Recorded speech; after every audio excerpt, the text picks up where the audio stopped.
What is a market?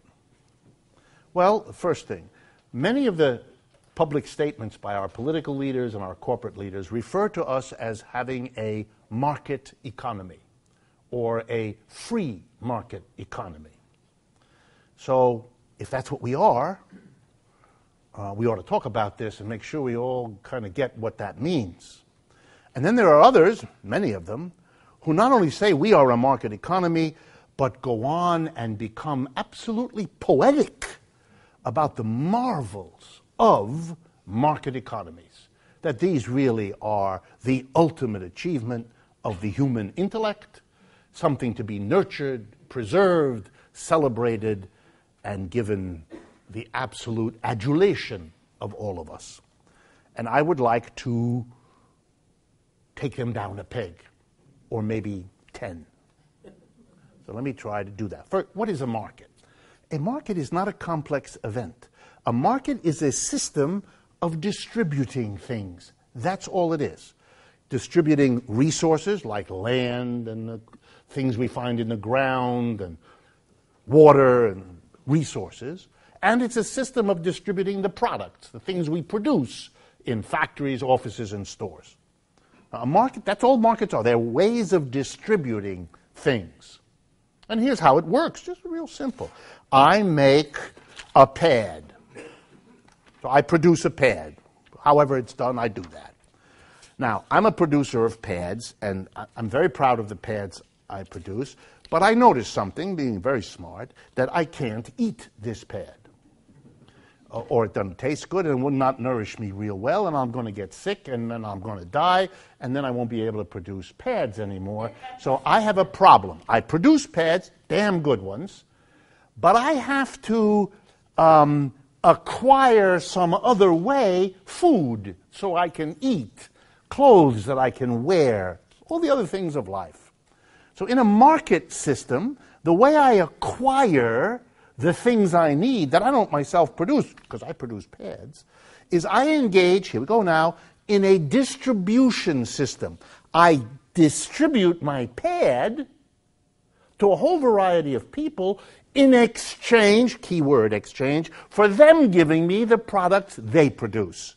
Bread from the baker, shirts from the clothing maker, etc., etc. So I distribute how? In a quid pro quo. I'll give you 3 of these, you give me 4 of those. Or if there's a money system, I'll give you this for $3, and then I'll use my $3 to buy a bunch of carrots. I can eat the carrots, and I can't eat this. And meanwhile, you can keep track of the carrots you're growing by using my pad. So you get my pad, I get your carrots, and we have distributed, see that? We have moved stuff from the producer to the consumer by means of a quid pro quo exchange. I'll give you some of this. That's what a market is. That's what a market is. It's a way of distributing things. Second, through most of the history of the human race, markets were not the way people distributed things. Neither resources nor products. For example, in the societies we nowadays like to call primitive, they didn't do that. You go check, do your anthropology, you'll see. They didn't do that. Here's what they did. Everybody produced whatever it is they produced. The baker made the bread, and the chicken farmer raised the chickens and the eggs. And then, at a certain time, when the chickens were done and the grain was grown, and then they got together at a place, and they had someone they had confidence in distribute it. Could be the king, could be the head man, could be the priestess, could be the council of elders, could be the religious leader. Societies had lots of ways of doing that. And these people distributed the products according to what they thought in those communities was a reasonable way to do that. Do you understand? There was no bargain. The baker didn't say, I'll give you 2 loaves, give me that pad. It didn't go like that. All the loaves were put on a table, and the elders or whoever was given that power distributed them. It's very important you understand that was the way most of human history works. And again, to drive it home, that's how most of us work inside our families. Thanksgiving dinner. Mama makes the turkey. You're all gathered at the table. She cuts off the drumstick. Does she reach it out on the table and say, "One on my bid"? Well, that would be a market. If she distributed the cooked, no, it's serious. If she distributed the cooked turkey leg by getting a quid pro quo, you offer to give 2 sets of earrings for that, then that would be but she wouldn't do that. And nobody in the family would think of it. And if one of you said, "I want the turkey leg," I offer not 2 earrings, 3. And your sister said, "I offer 4. At some point, your father or your grandmother would intervene and say, "This is disgusting." And they would give you a little speech, wouldn't they? This is a family. You know, we do things for one another, this is important, because we love each other. I'm the mother, I make the turkey, I enjoy that. I enjoy that you enjoy eating it. I have a sense of satisfaction, a sense of being a nurturer. It means something to me. And I know you get a pleasure by having your mother cook for you because it has all this complex psychological. And so I'm not going to distribute it by a bargaining session. That's outrageous. That contradicts the way we want to distribute things amongst us in this family, which is out of caring for one another and loving one another. Wow. This is a way of saying, if you want to have love relationships, don't have markets. What a dangerous idea. Because if that's true in the family, here's a thought. It might be true outside the family too. What does it mean that in order to go to a hospital in most parts of the United States and get treated for an injury, the first question they ask you when you come in is, "Where's your insurance card?" That's a none too subtle way of saying, you want to be cured? Pay. I will give you 20 minutes of a doctor. You got to give me, and if you can't, you don't get. That's what a market is. You ought to think about whether a market is the way you want to distribute.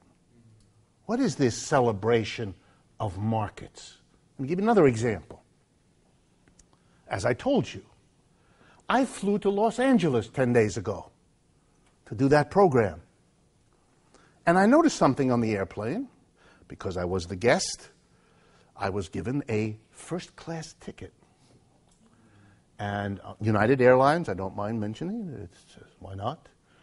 And United Airlines, on the airplane that I had 16 seats in the front, first-class seats. And then steerage, or whatever they call it, in the back. You know, those places where you are like a sardine in the can. My seats were charming. I had a lot of room. I could press a button, and you may all know this, I was not familiar. I pressed a button, and the seat flattens out into a bed. So I can lie down, and as I pressed the button, the staff, by the way, the 16 of us in the front had exactly as many servers as the 200 in the back. We had as many toilets as they did, which is why you never had to wait online.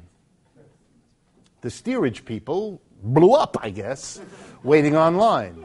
Okay?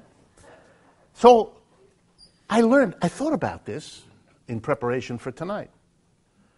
And here's what came to me. There are 2 kinds of seats on these planes. Horrible ones and lovely ones.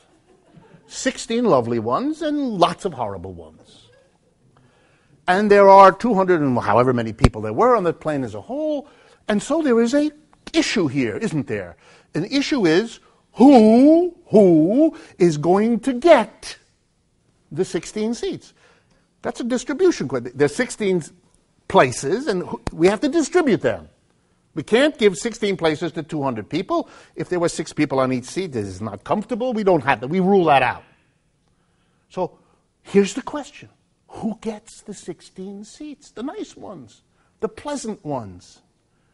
That's a distribution question. Now, here's the way we could do it. We could say, let's see, older people should go on the nice seats.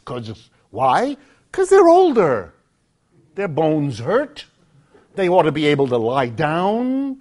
They might need the rest more than the rest of us. You know, all the reasons that you might want to say, gee, they're old people. Here's the second one. Maybe it should go to people who are not feeling so good. Ill, maybe. Or with an injury, or something like that. That, kind of, I don't need to tell you this. Here's another one.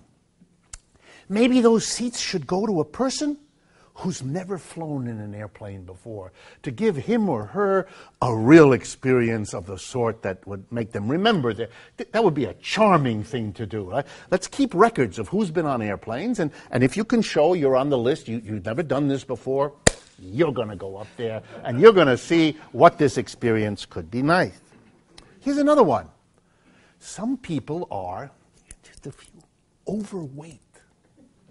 And sticking an overweight person in that sardine seat in the back is a peculiar kind of cruelty. Let's not do that. And if there are people who are overweight, let's let them sit there because they need it more than the rest of us do. You could do that. Here's another one.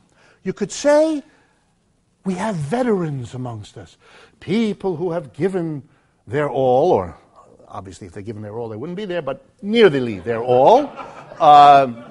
Part of their all they have given. And so in recognition that we appreciate this, if that's how we feel, they get a chance to get the seat.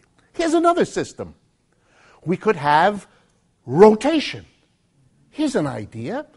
Everybody should have a chance to enjoy this remarkable experience. So we'll keep records. And we'll check, and the computer makes this easy. Have you ever been in first class before? If you have, well, you kind of go to the end of the line. And if you haven't, well, you're in the group. Then we then select randomly. And over time, sooner or later, you're going to get your shot at being in the lovely seat. That would be an interesting thing. We could do it by lottery, with or without rotation. Make it like buying a ticket. You get it or you don't. Okay? We could even develop a point system where all of these things would count. You'd get so many points if you're above 60. You'd get so many points if you've had a major illness. We could work out all kinds of systems that would allocate this set of seats, that is, distribute them under a set of rules that we would all find interesting and useful. We could even vote democratically as to which rules would apply. That way we would have a system that we all voted on. We had our say and the majority ruled. We don't do that. Instead, we allocate the seats by one rule, the market. And the seats go to the people who got the money. You don't got the money, you don't get the seat. You got the money, you get the seat. We don't care whether you made the money by hard work, whether you stole every nickel, whether you killed people to acquire it, whether you ripped off whole societies we don't care. We use the market. Now, let me be blunt with you. To believe that the market is a superior way to allocate resources and products is buffoonery. It's a kind of fundamentalism that outdoes even religious fundamentalism. The market is the best thing What? That's an insult to all of us. I just gave you 10 examples of alternative ways of distributing these things that at least are worth a conversation. We should shut up and say, market is the best. It isn't. Never was. You know who loves the market? The people with the money. And why is that? Because they get the winnings in a market system. That's all. And if you let them confuse you by suggesting, no, it's not that we like the markets because we have all the money. It's we like the markets because it's the most efficient. Stop. You're being hustled. That's the same person who's going to sell you a majority interest in the Brooklyn Bridge. You giggle, but you ought to giggle over the other one too. Now, some of you might say, because if you have conservative leanings in your family and they've infected you, you might say, well, the airline company gets a lot of money for those lovely seats, and that's how they earn their money. And if you let people who are old or sick or had never done it before sit there who couldn't pay extra, okay, let's examine that. One, if we let people sit in the front who paid the regular fare, that would mean that the profits of the airline companies would go down. Big deal. Why are we, who never see these profits, who don't get them, why does our heart beat for the profits they get? So they get less profits. Guess what? It still rains. The sun will come out. They'll just have less profits. And that will have consequences. But the world isn't going to come to an end. But we don't have to go there. Here's another way to solve it. It's very clear to me, having been in this section, that if you didn't have these lovely seats at all, you could make many more seats if they were as narrowly done as the steerage. In which case, if you got rid of it, you could handle more people, and the airlines wouldn't have to give up a nickel of profit. And you wouldn't have the division. You wouldn't, would you? Between first and second class, would you?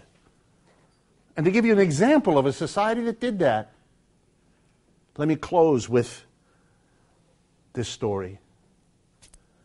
Years ago, when I first started going to France, because part of my family is French, I would arrive in Paris, a beautiful, beautiful city. And one of the most charming things for an American in Paris is the subway system. Because, I know this is going to be hard to believe, it's clean. And it's quiet. It's quiet because the tires are rubber.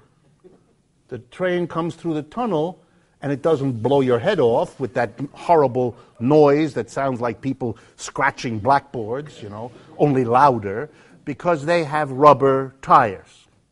But that's not what I want to talk to you about. I noticed when I was there something I had never seen before. There were first-class cars on the subway and second class. They were all second class except the one in the middle of the train. The middle car was painted a different color and had written it boldly across, first class. If you went into the subway, you had to tell the ticket person whether you were going first class or second. The first class ticket cost more than the second class ticket. It's the same train, but what was it? The middle car was sparsely attended because nobody wanted to pay the extra money. So you could guarantee yourself a seat, and it was more nicely appointed. It wasn't all that different, but a little bit nicer, and not crammed, especially at rush hour. This was much appreciated. So you had first and second class.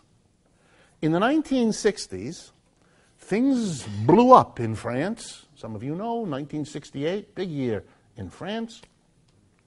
The students and the workers made an alliance. The students went out on the streets against the government, and they called on the workers to join them. And to the surprise of everyone, the workers did. 10 million of them. And they declared that they had lost confidence in their government. Their government was probably the most popular leader of the 20th century, Charles de Gaulle, who had to leave Paris and go to an American air base in Germany because his people had driven him out. And the mood was euphoric. A new society was going to be born. Didn't turn out that way, but for a while, it shook everything in society. And here's what it did. It led to the people of Paris saying, we don't want two classes of Subway. We don't want comfortable seats for people with money and uncomfortable seats for people without. That's not democratic. That's not fair. That's over with. And for the last 40 years, there is no two-class system. All the cars on the French subways are the same. Same price, same ticket. We don't allow it. So we could do that on our airplanes too. But we don't. We have a market system. That's how we distribute everything. You all know this, don't you? Because you live in a city where the market is driving out everybody but rich people from this city. You know that. All of you are thinking, unless you're very lucky and have landed the dream rent-controlled apartment of the universe, you know that that's happening. You can see it all around you. So whoever lived in this city, whatever the diversity that made this city great, however you think about this city, it's being transformed by the basic idea that the distribution of apartments goes to the people with the money.